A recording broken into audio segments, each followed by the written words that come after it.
बात। तो hello everyone, अभी आज से हम लोग स्टार्ट करने जा रहे हैं वेब डेवलपमेंट। वेब डेवलपमेंट के अंतर्गत हम लोग अलग अलग तरह की चीज़ों को सीखेंगे, अलग अलग तरह की बातों को जानेंगे और साथ ही साथ हम ये भी देखेंगे किस तरीके से आप एक स्टैटिक या डायनेमिक वेबसाइट क्रिएट कर सकते हो। ठीक है ना। वेब डेवलपमेंट एक ऐसी टेक्नोलॉजी है जिसके बिना जाहिर सी बात है कोई भी ऑर्गेनाइजेशन सर्वाइव नहीं कर सकता। हर एक ऑर्गेनाइजेशन को वेब डेवलपमेंट चाहिए ही चाहिए, मतलब हर एक ऑर्गेनाइजेशन की पहली नीड होती है वेबसाइट का होना। जब तक वेबसाइट नहीं होगी तब तक जाहिर सी बात है किसी ब्रांड की अवेयरनेस नहीं हो पाएगी। समझ रहे हो बात को। तो वेबसाइट का होना वेरी वेरी इंपॉर्टेंट काम होता है, पहली बात। दूसरी बात, अगर हम लोग बात करें तो वेबसाइट डेवलपमेंट में भी ना अलग अलग तरह के मोड्स है। जैसे फॉर एग्जांपल कुछ लोग फ्रंट एंड डेवलपमेंट में काम करते हैं, कुछ लोग बैक एंड डेवलपमेंट में काम करते हैं। फ्रंट एंड डेवलपमेंट का मतलब क्या होता है? जो चीजें सामने से दिख रही है, कुछ लोगों का काम होता है केवल उन चीजों को डिजाइन करना जो सामने से दिख रही है। बैकएंड डेवलपमेंट का मतलब होता है कि वो चीजें बैकएंड में कैसे काम करेंगे। जैसे फॉर एग्जांपल किसी प्रोडक्ट को आप जब परचेज करते हो तो ऐड टू कार्ट करते हो, उसको प्लेस करते हो, ऑर्डर को पेमेंट करते हो, उसका उसके ऑर्डर को ट्रैक करते हो, फिर डिलीवरी चालान निकालते हो, फिर इनवॉइस डाउनलोड करते हो। ये सारे काम कहाँ पे हो रहे हैं? बैकएंड पे हो रहे हैं। ठीक है ना। तो फॉर एग्जाम्पल जैसे आपने जोमेटो पे जाकर कोई पिज्जा ऑर्डर कर दिया, तो आपने तो फ्रंट एंड पर पिज्जा ऑर्डर किया है, लेकिन बैकएंड में वो सारी चीजें कैसे वो लोग प्रोसेस करके आपके घर तक भिजवा रहे हैं, ये सब बैकएंड का काम होता है। ठीक है ना।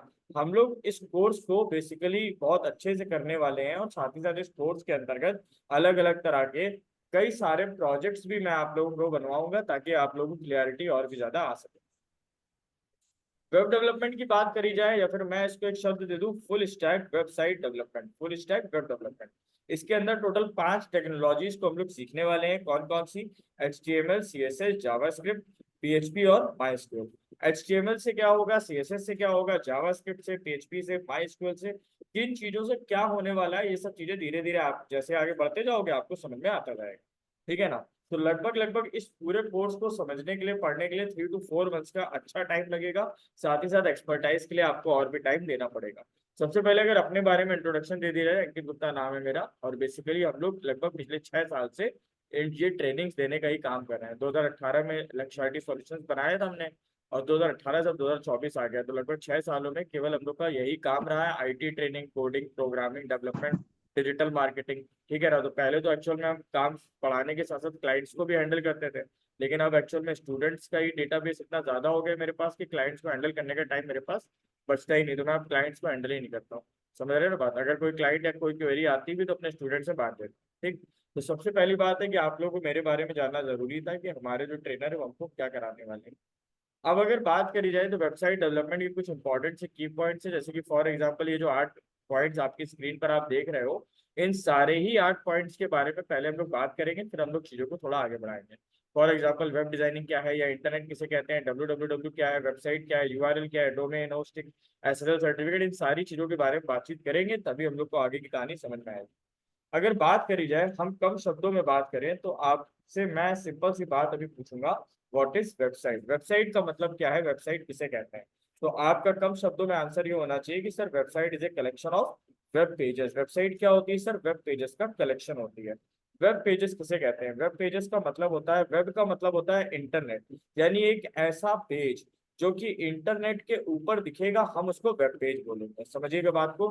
What is website? तो website is a collection of web pages. अब क्वेश्चन ये आता है, सर वेब पेज किसे कहते हैं? तो वेब पेज का मतलब होता है इंटरनेट पर जो पेज हमें दिखते हैं उनको हम क्या बोलते हैं? वेब पेज बोलते हैं।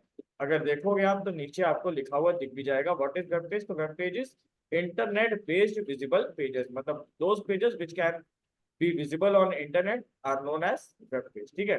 अब पॉइंट ये आता है कि सर वेब पेज कंटेन क्या क्या करते हैं, आप हमको ये बताइए। तो वेब पेज अलग अलग तरह का इंफॉर्मेशन या अलग अलग तरह का डेटा कंटेन करते हैं। जैसे फॉर एग्जांपल आप कोई भी वेबसाइट बना रहे हो, मान लो कोई NGO के लिए वेबसाइट बना रहा है, या मान लेते हैं कोई स्कूल या कॉलेज के लिए वेबसाइट बना रहा है, कोई किसी डिजिटल मार्केटिंग एजेंसी के लिए वेबसाइट बना रहा है, तो हर एक वेबसाइट के अंदर कुछ नहीं होता है, केवल और केवल उस कंपनी से रिलेटेड, उसके प्रोडक्ट से रिलेटेड इंफॉर्मेशन और डेटा होता है। ठीक है ना। अब ये जो इंफॉर्मेशन या डेटा हम वेब पेज के ऊपर देखते हैं, ये क्या क्या हो सकता है? या तो ये टेक्स्ट हो सकता है, या तो ये किसी तरह का ऑडियो, वीडियो, कोई इमेज, कोई फॉर्म, कोई लिंक, कोई टेबल। स्क्रीन पर ध्यान दीजिए प्रॉपर। तो text, audio, video, image, form, link, table, list, कुछ भी हो सकता है। समझ रहे हैं ना। भाई वेब पेज के अंदर इंफॉर्मेशन होगी, और इंफॉर्मेशन के नाम पे आप क्या डालोगे? या तो कुछ लिख करके डालोगे, मतलब टेक्स्ट हो गया, या कोई ऑडियो मैसेज डालोगे, या तो कोई वीडियो लगाओगे, या तो कोई फोटो लगाओगे, या तो कोई फॉर्म लगाओगे, किसी चीज का कोई लिंक लगाओगे, या टेबल या लिस्ट लगाओगे। इनमें से और इसके सिवा और कुछ भी नहीं लगाओगे। तो वेब पेज ये सारी चीजें कंटेन करता है। Again I am repeating all this point. तो वेबसाइट क्या है? वेब पेजेस का कलेक्शन है। वेब पेजेस कौन से पेज होते हैं? जो इंटरनेट पे दिखते हैं। ये पेज क्या क्या कंटेन करते हैं? ये पेज इंफॉर्मेशन कंटेन करते हैं। और इंफॉर्मेशन के रूप में क्या क्या चीजें हो सकती हैं? Text, audio, video, image, form, link, table और लिस्ट। ये सारी चीजें इंफॉर्मेशन के नाम पे हो सकती हैं। अब अगर बात करी जाए तो आपको वेबसाइट बनाने के पहले कुछ चीजों की जानकारी होना जरूरी है। जैसे फॉर एग्जांपल सर, डोमेन किसे कहते हैं, होस्टिंग किसे कहते हैं, और एसएसएल सर्टिफिकेट किसे कहते हैं। ये 3 पॉइंट आपकी स्क्रीन पर लिखे हैं, ये तीनों हम लोग बारी बारी से समझेंगे। सबसे पहली बात, सर डोमेन किसे कहते हैं ये बताइए, होस्टिंग किसे कहते हैं, और एसएसएल किसे कहा जाता है। तो यहाँ पर अगर हम लोग बात करें, जैसे फॉर एग्जाम्पल आपका और मेरा अपना अपना एक नाम है। मेरा अलग नाम है, आपका अलग नाम है, और हमारा नाम ही हमारी क्या होती है? पहचान होती है। समझ रहे हैं ना बात? हमारा नाम ही क्या है? हमारी पहचान है। तो इस तरीके से जब भी आप कोई वेबसाइट बनाते हो तो उस वेबसाइट को भी आप एक नाम देते हो, है ना। और वेबसाइट को आप जो कुछ भी नाम देते हो वही वेबसाइट का क्या होता है? डोमेन होता है। फॉर एग्जाम्पल जैसे कोई सर्च करता है luxitysolution.com, कोई सर्च करता है kanpurfashion.com, कोई सर्च करता है kanpurblogger.com या कानपुर इन्फ्लुएंसर्स.com। तो अलग अलग तरीके की चीजें लोग सर्च किया करते हैं। इन चीजों को जब लोग गूगल पे डालते हैं तो उसके बिहाफ में हमको रिजल्ट मिल जाता है। ये जो बेसिकली आप गूगल पे डाल करके कीवर्ड सर्च कर रहे हो वही आपका क्या है? डोमेन है। ठीक है, तो डोमेन क्या होता है? वेबसाइट के नेम को ही हम क्या बोलते हैं? डोमेन बोलते हैं। तो domain name is the address of your website that people type in the browser URL bar to visit your website. समझ गए क्या बात है? In other words, if your website was a house then your domain name will be its address. अगर आपकी website क्या है? एक घर है, तो उस घर का क्या होगा? एक पता होगा, और वो पता क्या है? एक तरह का नेम है। नेम को ही क्या बोलोगे? डोमेन बोलोगे। ठीक है, तो लक्ष्य IT solution, Kanpur fashion, Kanpur blogger, ये सब क्या है? डोमेन है। क्लियर है? तो बाकी तो थ्योरी है, पढ़ लोगे। ठीक है ना। अब अगर बात करी जाए थोड़ा सा होस्टिंग के बारे में, तो होस्टिंग क्या होती है ये समझ लो। होस्टिंग का मतलब होता है एक तरीके का ऑनलाइन स्पेस आपको इंटरनेट के ऊपर दिया जाएगा। उस स्पेस के ऊपर आपको करना क्या है? अपनी वेबसाइट को रखना है। तो होस्टिंग क्या है? एक तरह की ऐसी जगह जहां पर हम अपनी वेबसाइट के डेटा को या अपनी वेबसाइट की इंफॉर्मेशन को स्टोर करेंगे, जिसको कि आप लोग सर्वर भी सुनते होंगे। कई लोग बोलते हैं जैसे कि सर्वर डाउन हो गया। सर्वर डाउन होने का मतलब है होस्टिंग डाउन हो गई। ठीक है, तो होस्टिंग का मतलब क्या होता है अगर कम शब्दों में जानेंगे, तो सर्वर को ही क्या बोलते हैं? होस्टिंग बोलते हैं। और सर्वर या होस्टिंग होता क्या है? एक तरीके का ऐसा रूम होता है जहां पर काफी सारे कंप्यूटर रखे होते हैं, और उन सारे कंप्यूटर को 24/7 इलेक्ट्रिसिटी और इंटरनेट मिल रहा होता है। सो दैट कि अगर कोई भी यूजर आपकी वेबसाइट को गूगल पर जा करके या इंटरनेट पर डाल करके सर्च करेगा, तो उसको वो इंफॉर्मेशन या उसको वो डेटा वहां से क्या होगा? मिल जाएगा। समझाई मेरी बात? तो क्लियर हो गया होगा आपको कि होस्टिंग किसे कहते हैं। तो डोमेन और होस्टिंग होपफुली सबको समझ में आ गई होगी। तो डोमेन क्या है? नाम है। और होस्टिंग क्या है? एक तरीके की ऐसी जगह जहां पर हम वेबसाइट को रखेंगे। क्योंकि जाहिर सी बात है, हर समय आप तो बैठे नहीं रहोगे कि जब भी कोई यूजर गूगल पे सर्च करेगा तो आप उसको डेटा ला के दोगे, ऐसा तो होने वाला नहीं है। कौन डेटा ला करके देगा? सर्वर डेटा ला के देगा। सर्वर क्या होता है? होस्टिंग को ही सर्वर कहा जाता है। क्लियर है मेरी बात? अब आगे की कहानी सुनो। एक कॉन्सेप्ट और आता है जिसका नाम है एसएसएल सर्टिफिकेट। क्या नाम है? SSL certificate. Sir what is the meaning of the term SSL certificate? SSL का मतलब क्या होता है? Secure socket layer. What is the meaning of the term SSL? Secure socket layer. और ये एसएसएल सर्टिफिकेट करता क्या है? बेसिकली ये जो हम एसएसएल सर्टिफिकेट बाय करते हैं, इससे आप अपनी वेबसाइट को सिक्योर बना सकते हो। आप लोगों ने देखा होगा बहुत सारी वेबसाइट होती है जो कि सिक्योर होती है, और बहुत सारी वेबसाइट होती है जो कि नॉट सिक्योर होती है। तो जो वेबसाइट सिक्योर हो उन्हीं में आपको अपनी पर्सनल इंफॉर्मेशन या किसी तरह का डेटा डालना चाहिए। अदर किसी वेबसाइट में आपको अपना डेटा या इंफॉर्मेशन शेयर नहीं करनी चाहिए। अगर आप ऐसा करते हो तो वहां पर डेटा हैक होने की संभावनाएं पूरी पूरी होती हैं। जाहिर सी बात है, आपने सुना होगा टीवी पर भी इस तरह के एड्स आते रहते हैं। कई बार बोला जाता है कि आप अपनी वेबसाइट को एसएसएल सर्टिफिकेट के द्वारा सिक्योर कर लीजिए। अगर आप नहीं करेंगे तो क्या होगा? अटैकर्स क्या करेंगे? उन वेबसाइट को आराम से अटैक या हैक कर सकते हो। और जाहिर सी बात है, जब भी आप, जैसे आप मान लीजिए आप लोग फेसबुक को अपना डेटा देते हो, या अमेजोन को अपना डेटा देते हो, या किसी भी अदर प्लेटफॉर्म को अपना डेटा देते हो, तो आपको उनके ऊपर ट्रस्ट होता है कि ये लोग हमारे डेटा को क्या करेंगे? सेफ एंड सिक्योर रखेंगे। अगर आपको ये लग जाए कि आपका डेटा वहां सेफ एंड सिक्योर नहीं रहेगा, तो क्या आप देना पसंद करोगे? बिल्कुल नहीं दोगे। इसी तरीके से आप भी एक वेबसाइट जब रन कर रहे हो तो जो जो कस्टमर आपके पास आ रहा है या फिर जो बंदे आपके पास आ रहे हैं, उन लोगों को अगर मान लीजिए ये विश्वास आप नहीं दिला पाओगे कि उनका डेटा सिक्योर हो, तो क्या वो आपकी वेबसाइट पे आना पसंद करेंगे? बिल्कुल नहीं आएंगे। तो जाहिर सी बात है, हमें लोगों को ये ट्रस्ट दिलाना पड़ेगा कि वो जो भी इंफॉर्मेशन हमारी वेबसाइट पर अपनी शेयर कर रहे हैं वो क्या रहेगी, सेफ और सिक्योर रहेगी। Is it clear? कोई दिक्कत नहीं। अब अगर आगे की बात देखी जाए, जरा कुछ लाइन के पॉइंट्स लिखे हैं, पढ़ लीजिए जल्दी से। बेटा उसको भी बंद कर दो। हाँ अभी आ गया, ठीक है। लिखा हुआ है ना, an SSL certificate is a digital certificate that authenticate a website identity and enable an encrypted connection, ठीक है ना। SSL stand for secure socket layer. एक ऐसा सिक्योरिटी प्रोटोकॉल जो कि क्या करेगा, एक इनक्रिप्टेड लिंक क्रिएट कर देगा वेब सर्वर और वेब ब्राउजर के बीच में। यानी देखो जाहिर सी बात है, वेब ब्राउजर के पास जो भी कुछ इंफॉर्मेशन आती है वो कहाँ से आती है, वेब सर्वर से आती है। यूजर भाई जो भी ब्राउजर के पास इंफॉर्मेशन आती है वो कहाँ से आती है, सर्वर से आती है। अब एक बात समझिए, जब वेब सर्वर इंफॉर्मेशन देता है वेब ब्राउजर को, तभी तो बस डेटा अटैक हो जाता है, तभी डेटा हैक हो जाता है। तो यहाँ पर एसएसएल सर्टिफिकेट क्या करेगा, एक इनक्रिप्टेड लिंक बना देगा जिसको और कोई बीच में ब्रेक नहीं कर सकता। क्लियर है ना? Companies and organisation need to add SSL certificate to their website to secure online transaction and keep customer information private and secure. क्या बोला गया है कि कंपनीज को और ऑर्गेनाइजेशन को अपनी वेबसाइट पर एसएसएल जरूर लगा देना चाहिए, ताकि वो कस्टमर के इंफॉर्मेशन को प्राइवेट रख सके, साथ ही साथ सिक्योर रख सके। क्लियर है ना? अब अगर आगे देखो तो शॉर्ट में समझा जाए तो SSL keeps internet connection secure and prevents criminals from reading और modifying information transferred between two systems, ठीक है ना। when you see a padlock icon next to the URL in the address bar, that mean SSL protect the website you are visiting। समझ गए? मतलब अब जब padlock देखते हो लास्ट में किसी भी वेबसाइट के, पैडलॉक का मतलब एक तरह का स्लैश, इसका मतलब वो वेबसाइट क्या होती है, सेफ एंड सिक्योर मानी जाती है। क्लियर है? अब अगर थोड़ा सा डायग्रामेटिक फॉर्म में चीजों को समझे,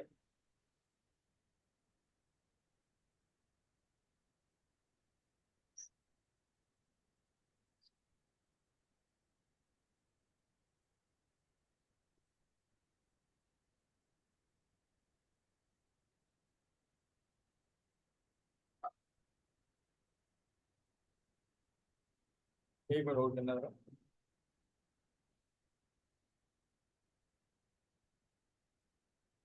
ठीक है।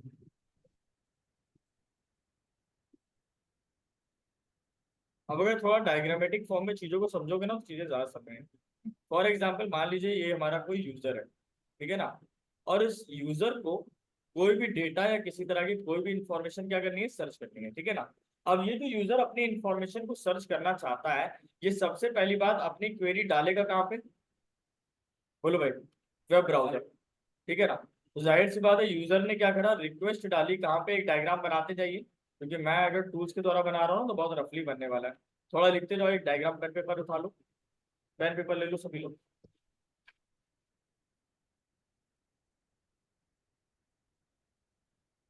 मैं एक रफ स्केच बना के समझा रहा हूँ।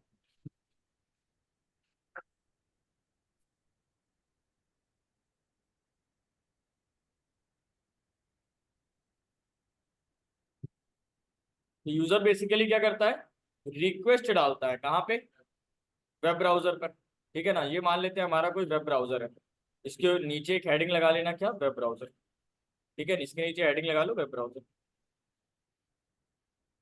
बनाइए डायग्राम, बनाइए साथ साथ, वरना बाद में कंफ्यूज हो जाएंगे आप लोग।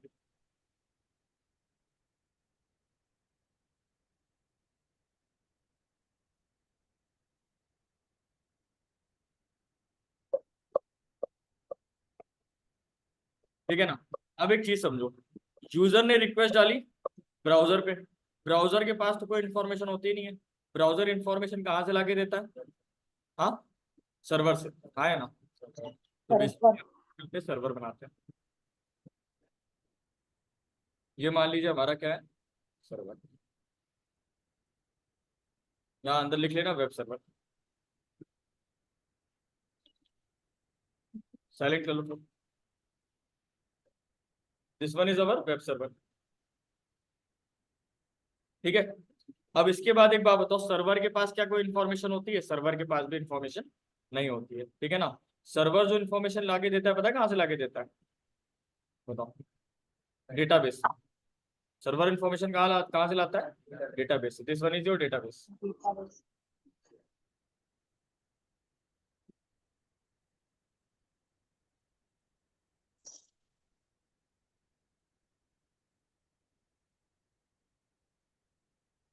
ठीक है ना? ये आपका क्या है? डेटाबेस है। अब एक चीज समझिए, यूजर ने ब्राउजर पर रिक्वेस्ट डाली और ब्राउजर ने वो रिक्वेस्ट किसको ट्रांसफर कर दी? सर्वर को। ठीक है ना? सर्वर और सर्वर वो रिक्वेस्ट किसको भेज देगा? डेटाबेस को। डाटा। क्लियर है? अब एक चीज समझिए, रिस्पॉन्स सबसे पहले डेटाबेस देगा किसको? सर्वर को। तो एरो उल्टी डायरेक्शन में बनाते चले जाओ।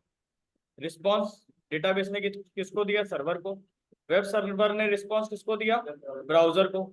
और वेब ब्राउजर ने रिस्पॉन्स किसको दिया? यूजर को। बनाइए पूरा यूजर डायग्राम। को।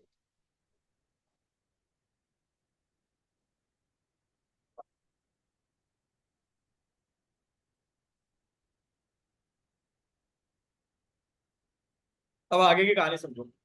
एक बात समझो, सबसे पहली बात, वेब सर्वर और डेटाबेस के बीच में जो प्रोटोकॉल काम करता है उसका नाम है CWI। क्या नाम है? CGI, सॉरी, क्या नाम है? CGI। क्या बोलते हैं इसको में? CGI फुल फॉर्म इसका क्या है? Common gateway interface. क्या नाम है इसका? Common gateway interface. Web common server, gateway web interface. Server और डेटाबेस के बीच में कौन सा प्रोटोकॉल काम करता है? CGI। ठीक है, लिख लो इसको। वेब सर्वर है। ठीक है, वेब सर्वर और वेब ब्राउजर के बीच में कौन सा प्रोटोकॉल काम करता है? FTP। कौन सा प्रोटोकॉल काम करेगा यहाँ पे? भाई जाहिर सी बात है, आप लोगों ने पढ़ा होगा ना इंटरनेट में प्रोटोकॉल क्या होते हैं। Protocol is a set of rules that can be use to transfer the data from one medium to another medium. ठीक है ना? तो FTP प्रोटोकॉल काम करता है किसके और किसके बीच में? वेब ब्राउजर और वेब सर्वर के बीच में। लिख वेब लीजिए। ब्राउजर।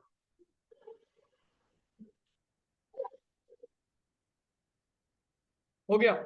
अब देखिए, वेब ब्राउजर और यूजर के बीच में कौन सा प्रोटोकॉल काम करेगा? HTTP। कौन सा?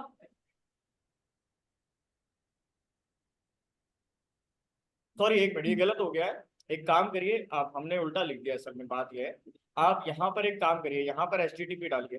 वेब सर्वर और वेब ब्राउजर के बीच में, वेब सर्वर और वेब ब्राउजर के बीच में HTTP प्रोटोकॉल डालिए, या HTTP, hyper text transfer protocol. ठीक है ना? अब एक चीज समझिए, हुआ क्या? वेब सर्वर और डेटाबेस के बीच में CGI काम कर रहा था, और वेब ब्राउजर और वेब सर्वर के बीच में कौन काम कर रहा है? HTTP। अब एक बात एफटीपी। समझिए, HTTP का फुल फॉर्म क्या होता है? Hyper text transfer protocol. Hyper जिस वेबसाइट के ट्रांसफर। पास SSL सर्टिफिकेट होगा, ध्यान समझना, जिन वेबसाइट के पास SSL सर्टिफिकेट होगा उनके प्रोटोकॉल में HTTP नहीं होगा, वहां पे हो जाएगा HTTPS। समझ गए? और जो वेबसाइट सिक्योर नहीं होंगी उनका प्रोटोकॉल क्या दिखेगा? HTTP। तो लिख लीजिए, HTTPS का मतलब है हाइपर टेक्स्ट ट्रांसफर प्रोटोकॉल, और S का मतलब क्या है? Secure transfer protocol.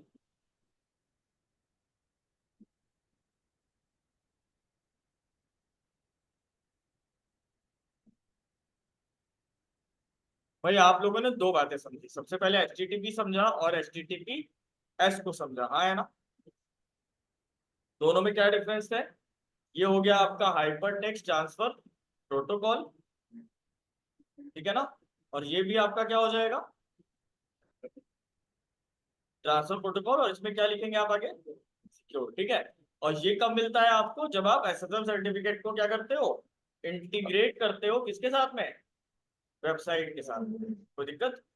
और जिन भी वेबसाइट्स में HTTPS प्रोटोकॉल रहे, समझो वही वेबसाइट क्या है? सिक्योर है, और वहीं पर आपको अपनी पर्सनल इंफॉर्मेशन क्या करनी है? स्टोर करनी है या शेयर करनी है, अदरवाइज नहीं करना। क्लियर? फाइल ट्रांसफर प्रोटोकॉल, इसकी नीड नहीं पड़ेगी। FTP की जरूरत पड़ती है जब दो कंप्यूटर्स के बीच में डेटा ट्रांसफर होता है। फॉर एग्जाम्पल, पेन ड्राइव लगाते हो तो दो कंप्यूटर्स के बीच में डेटा ट्रांसफर होता है। प्रिंटर के बीच में और सिस्टम के बीच में भी FTP होता है, दो डिवाइसेस के बीच में फाइल शेयर हो रही है। क्लियर? थोड़ा प्रोटोकॉल्स को पढ़ना जरा।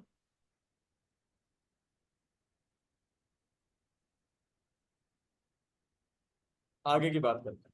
तो अभी तक हम लोगों ने क्या क्या समझा? डायग्राम समझ लिया, डोमेन होस्टिंग SSL क्या होता है ये भी समझ लिया।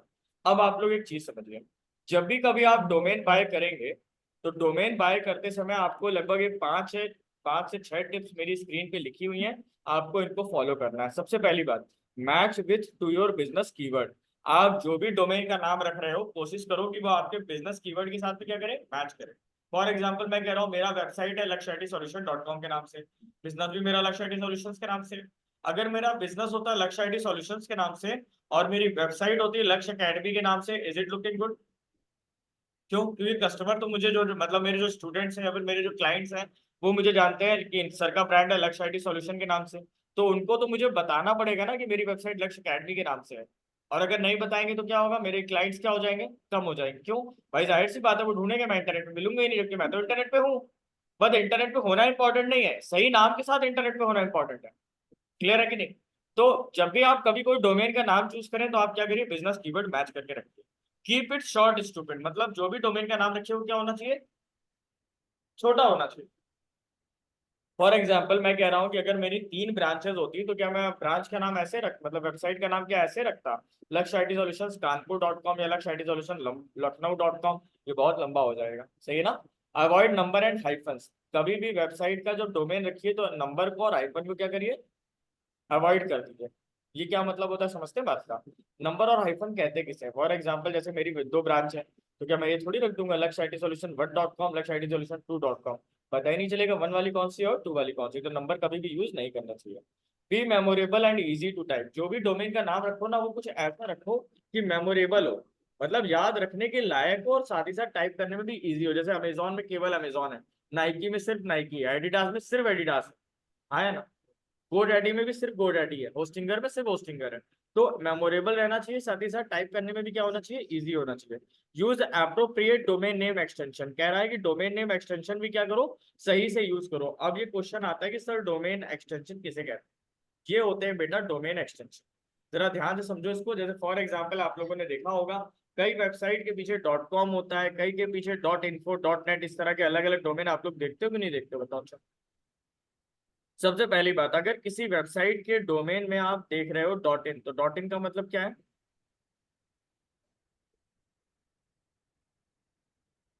बताइए, सोच के बताइए।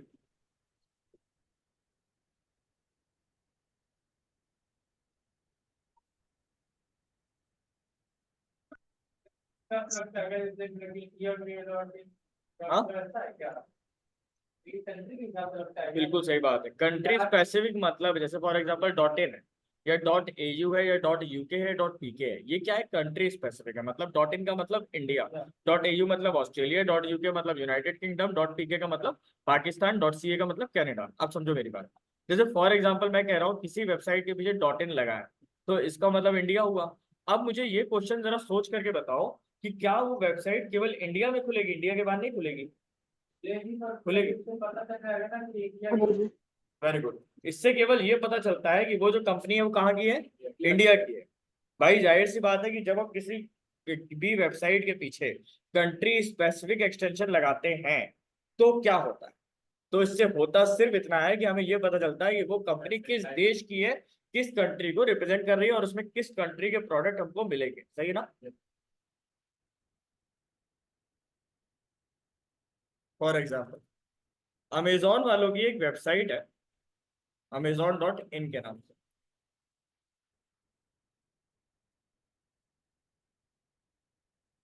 गूगल क्रोम में कंट्रोल टी जब दबाएंगे तो नया टैब मिलता है, क्या मिलता है, नया टैब। ये अमेजोन.इन है, यहाँ पे सारे इंडिया के प्रोडक्ट हैं। और एक अमेजोन की वेबसाइट है अमेजोन.सी, यहाँ पे किसके प्रोडक्ट होंगे, अरे यार, कनाडा से। कनाडा के। समझ रहे हैं ना? अब ये प्रोडक्ट अगर हम और आप देख भी लेंगे ना तो भी हमारे किसी काम के नहीं है। क्यों? डिलीवरी कौन लाएगा वहां से? ये देखो क्या लिखा है नीचे, देखो पढ़ो, साथ साथ लिखा है, स्क्रीन में नहीं दिख रहा? एक मिनट, एक मिनट, शायद वो फुल स्क्रीन है ना इसलिए।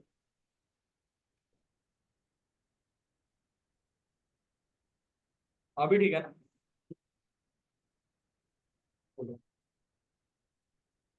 अब ठीक है ना।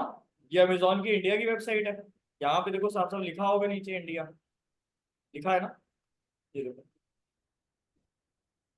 एफिलिएट प्रोग्राम्स के लिए क्या चला रहा है, Amazon.com चला रहा है। Amazon.ca देखो, इसमें कनाडा के प्रोडक्ट्स आ रहे हैं, लिखा भी है नीचे क्या, कनाडा।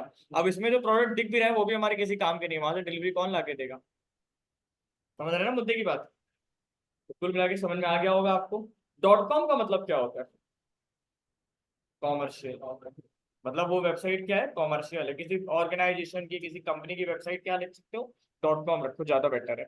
अच्छा, जैसे अमेजोन वाले भी तो Amazon.com रख रहे हैं, लेकिन Amazon.com पता है किसके लिए रख रहे हैं, जो लोग इनके एफिलिएट पार्टनर बनना चाहते हैं, जो लोग इनके साथ जुड़ कर क्या करना चाहते हैं, बिजनेस करना चाहते हैं, उन्होंने क्या करा, उसके लिए एक अलग वेबसाइट बना दी Amazon.com के नाम से। अमेजोन का बहुत बड़ा बिजनेस है, आप सभी जानते हैं। तो Amazon.com का मतलब ये एक ऐसी वेबसाइट है जहां पर जाकर के आप इनके एफिलिएट पार्टनर बन सकते हो, इनके साथ जुड़ करके इनके सामान को बिकवाओ, बदले में आपको क्या करेंगे, कमीशन देंगे। अगर आपको इनसे कोई शॉपिंग करनी है तो Amazon.in पे जाना पड़ेगा। समझ गए ना, दोनों में डिफरेंस है। अब .info का मतलब इंफॉर्मेशनल वेबसाइट, ठीक है ना। .net का मतलब कोई नेटवर्क पे वेबसाइट चल रही है, कोई कंपनी है, उसके अलग अलग देशों में, अलग अलग शहरों में ब्रांचेस हैं, सारी ब्रांचेस को या सारी कंट्रीज की ब्रांचेस को क्या करना है, कनेक्ट करना है।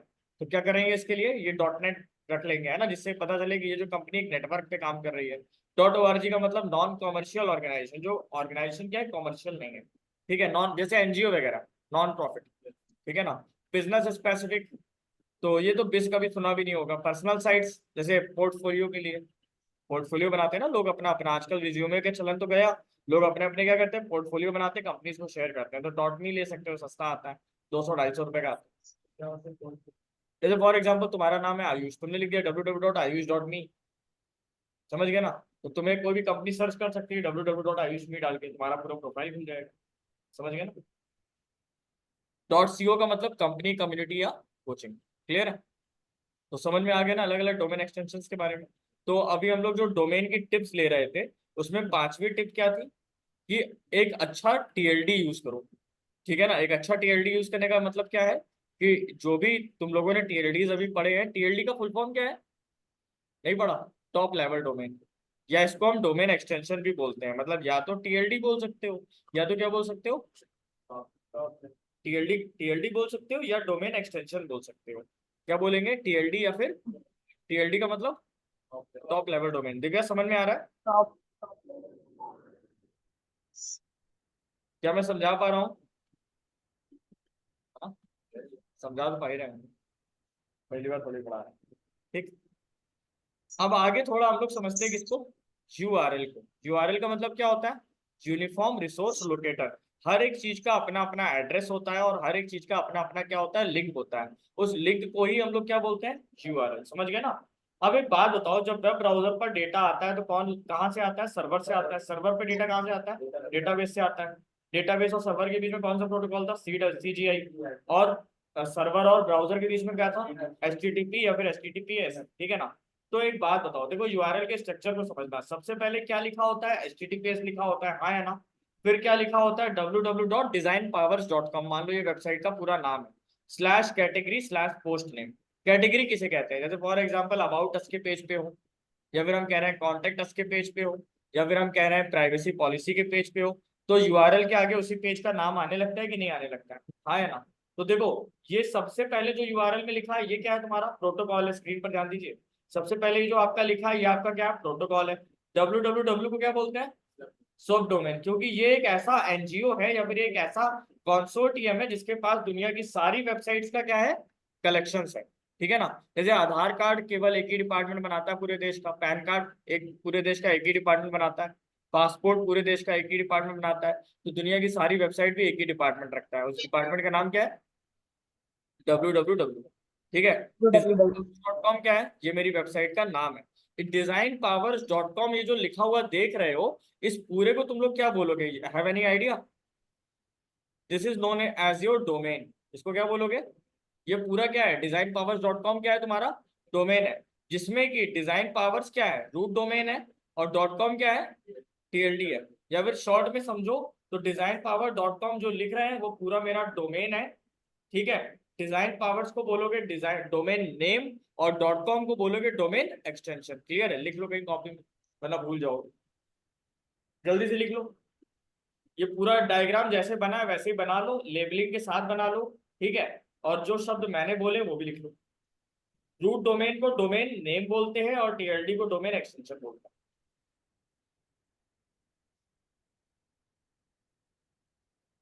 तो मैं क्या होता है?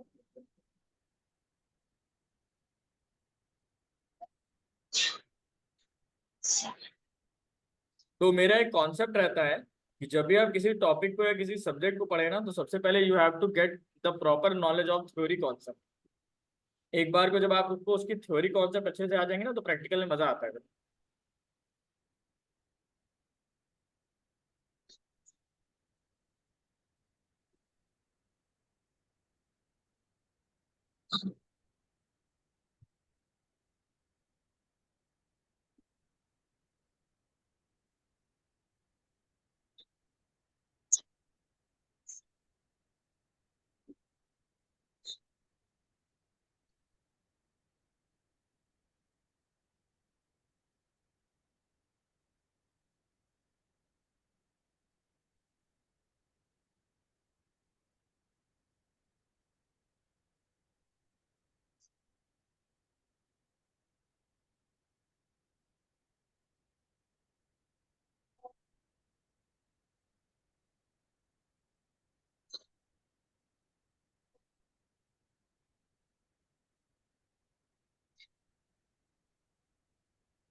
हो गया।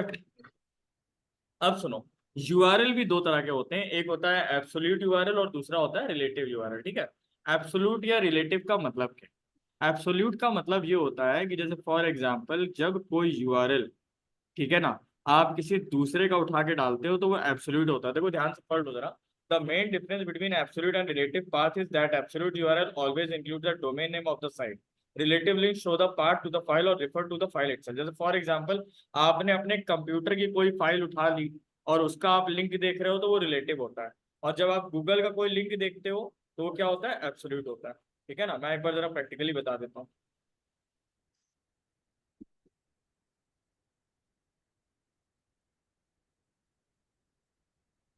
फॉर एग्जाम्पल ये फाइल पड़ी है ना मेरे सिस्टम में, इसका हमें पाथ देखना है तो क्या करेंगे? राइट क्लिक करेंगे, इसकी प्रॉपर्टीज पे जाएंगे, सिक्योरिटी पे जाएंगे, ये लिखा है इसका पाथ।